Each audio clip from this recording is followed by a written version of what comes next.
بسم اللہ الرحمن الرحیم۔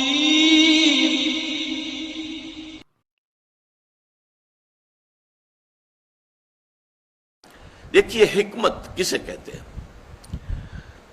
حکمت عقل کی اور انسان کی دانش کی وہ پختگی کی کیفیت ہے جس سے کہ اصابت راہ پیدا ہو جائے اور انسان صحیح کو صحیح سمجھے، غلط کو غلط سمجھے۔ یہ صلاحیت جو ہے پیدا ہو جانا انسان کے اندر، یہ حکمت ہے، دانائی ہے۔ اس کے مقابلے کا ایک لفظ آتا ہے فلسفہ۔ حکمت اور فلسفے میں فرق کیا ہے؟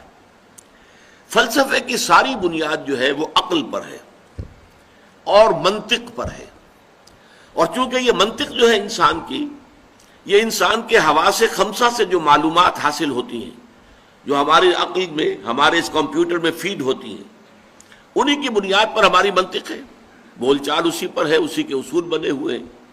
تو عقلی اور منطقی جو سفر ہوتا ہے صرف اس کائنات کی بڑی گتھیوں کو سلجھانے کے لیے کہ اس کی حقیقت کیا ہے، خیر کی حقیقت کیا ہے، شر کی حقیقت کیا ہے، وجود کی حقیقت کیا ہے، یہ بڑے بڑے مسائل ہیں۔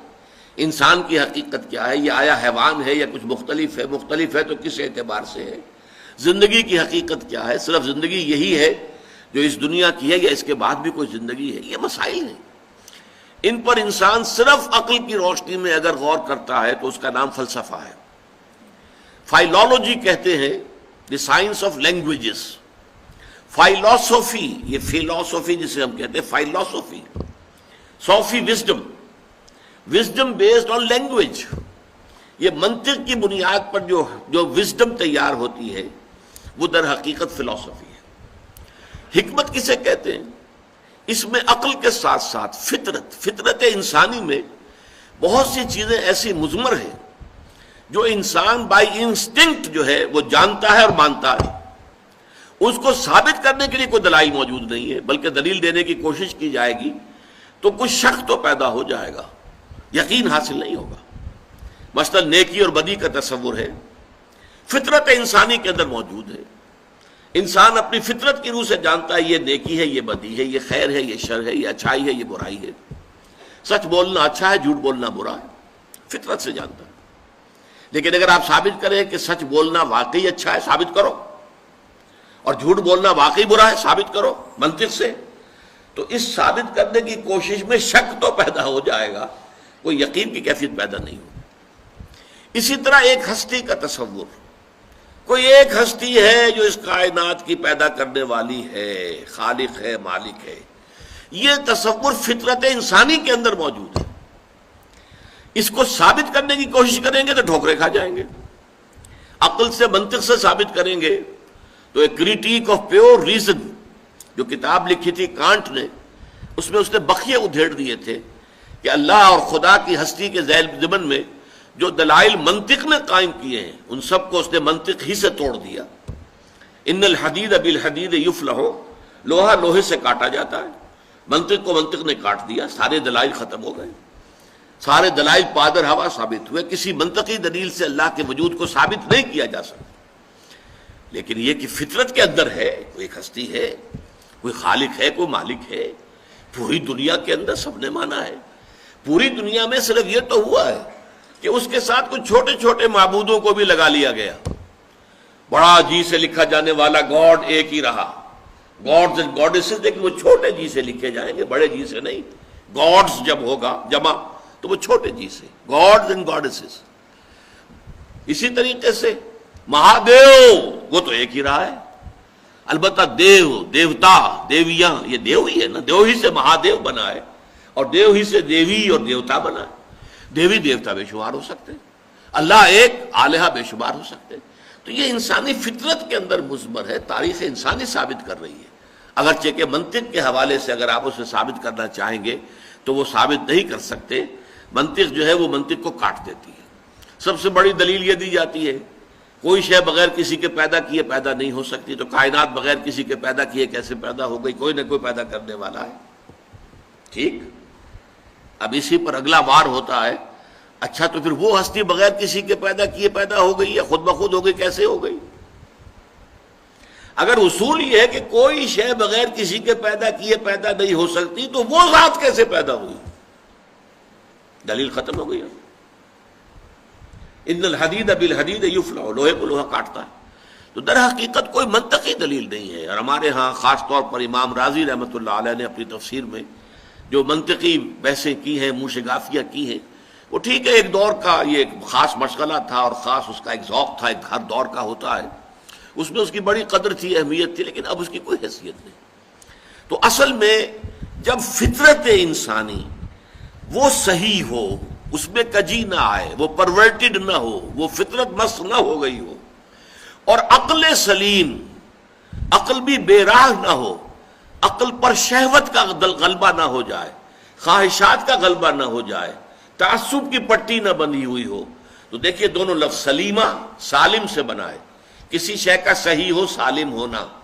فطرت سلیمہ، فطرت صحیح ہو، سالم ہو، اس کے اندر کوئی کجی نہ آئی ہو، کہیں کسی اعتبار سے پرورشن نہ آئی ہو، اور عقل انسانی بھی صحیح ہو، سالم ہو، عقل سلیم، اور اس کے اوپر نہ تو خواہشات کی پٹی بندھی ہوئی ہو، نہ اس پر تعصبات کی پٹی بندھی ہوئی ہو، نہ اس پر کوئی اور اپنی اغراض جو ہے غالب آ جائے.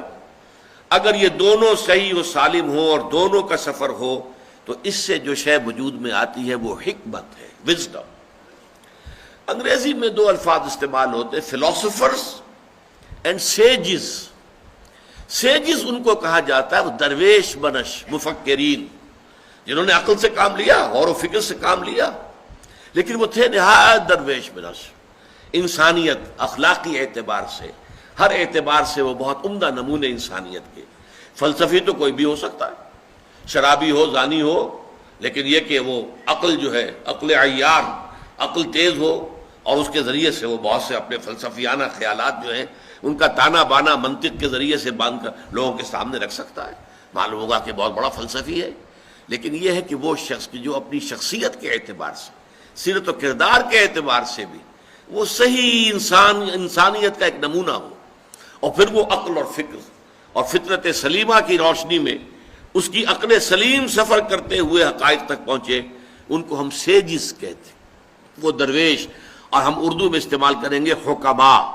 اسی لیے حکما و فلاسفہ یہ دو الفاظ علیحدہ علیحدہ استعمال ہوتے ہیں.